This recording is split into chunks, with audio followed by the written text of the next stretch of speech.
semuanya, perkenalkan nama saya Losri Sudiastini dengan NIM 2411041029. Saya akan menampilkan dua metode pengembangan bahasa anak usia dini yang telah saya pelajari selama perkuliahan, yaitu metode bercerita dan metode bermain peran. Di mana metode bercerita dapat membantu anak mengenalkan kosakata dengan struktur kalimat dan kemampuan menyimak. Guru dapat membacakan cerita sambil mengajak anak-anak berdiskusi, menebak gambar, dan serta mengekspresikan pendapat melalui metode bercerita. Metode bercerita juga dapat membantu anak-anak belajar mengingat, mendengarkan, serta memahami karakter dari cerita tersebut. Dalam metode bercerita, kita menggunakan yang namanya buku cerita dalam cerita-ceritanya.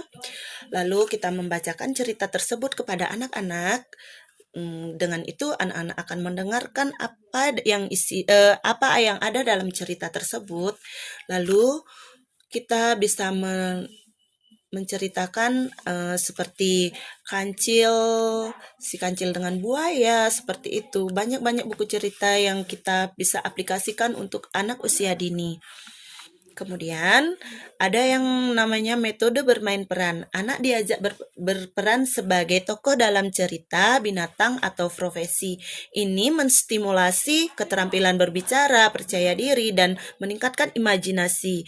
Bermain peran juga bisa membentuk karakter anak karena anak terlibat langsung dalam penerapannya, seperti menggunakan boneka, karakter.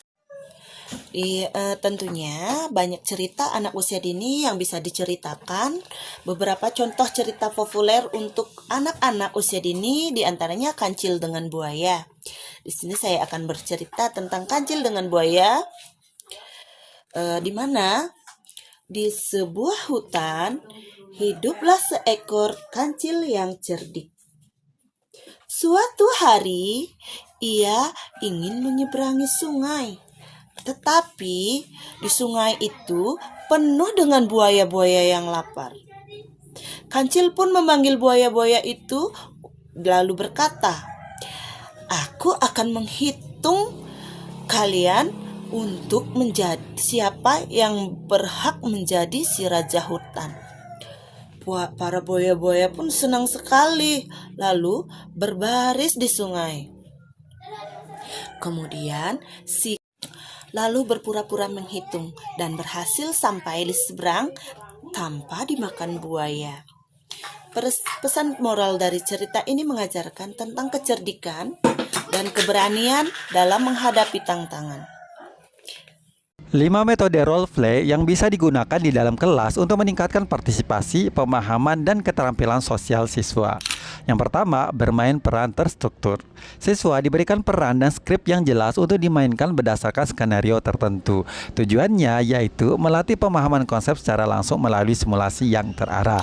Yang kedua, bermain peran terbuka. Siswa diberi peran dan situasi, tetapi dialog dan aksi dikembangkan secara bebas oleh mereka. Tujuannya yaitu melatih kreativitas, berpikir kritis, dan kemampuan komunikasi.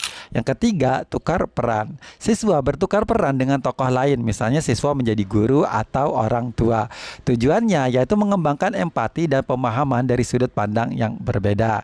Yang keempat, hot seating, yaitu satu siswa duduk di kursi panas sebagai tokoh tertentu, sementara siswa lain mengajukan pertanyaan kepadanya.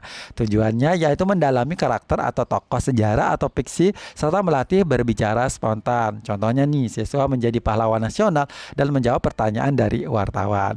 Yang kelima, permainan simulasi. Kegiatan role play dikombinasikan dengan elemen permainan dan aturan tertentu. Tujuannya yaitu mengembangkan kolaborasi, pengambilan keputusan, dan berpikir sistematis. Bagaimana?